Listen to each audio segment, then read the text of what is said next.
Nahuli kam ang pambibiktima ng dalawang umano'y miyembro ng salisigang sa Quiapo, Maynila. Dahil sa CCTV, nakilala ang mga suspect at nahuli yung isa sa kanila. Yung isa sa mga suspect ay nagwasiwas pa ng baril. Pero nang siya ay mahuli, natuklasan na peki pala yung baril. Nakatutok si JP Soriano, eksklusibo. Pasado alas 2 ng madaling araw, dumaan ang motorsiklong sakay ng dalawang lalaki na tila nagso-surveillance. Maya-maya, ang isang sakay ng motor ang nagdistrongka at nakapasok sa pintuan ng isang bahay. Makalipas ang ilang minuto, bit-bit na ng lalaki ang bisikleta, pero bumalik pa ulit.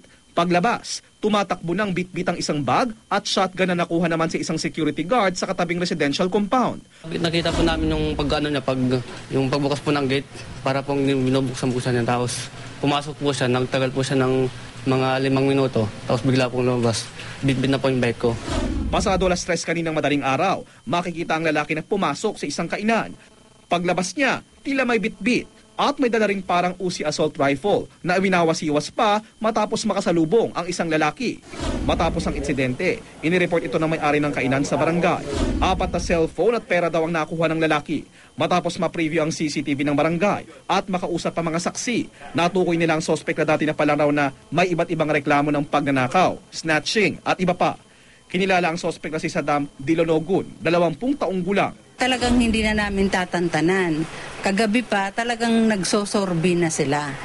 Ang hindi na tinulugan, kaya kaninang umaga, nung may makapagsabi na nandoon, talagang inano na ni XO. Pinuntahan na, doon siya na huli. Agad itong ipinagbigay alam sa MPD at inaresto. Nakuha sa suspect ang caliber 38 na baril at isang toy gun na winawasiwas niya. Tututanggi naman ang suspect sa krimen. Ano masasabi mo doon sa mga akusasyon sa'yo? No comment na naman. Ayon sa MPD, ang modus ng salisigang umatake sa madaling araw. Pero pinag-aaralan muna ang kilos at locks ng bahay o negosyo at nakatira rito tsaka pasimpleng sasalisi. Yung iba yung pag-iingat, siyempre, una-una sa lahat, di ba? Kasi alam mo naman pagka may mga oportunidad yung mga yan, talagang gagawa ng paraan yan para makapagnakaw.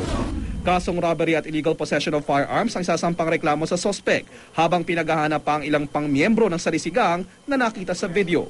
JP Soriano, nakatutok, 24 oras.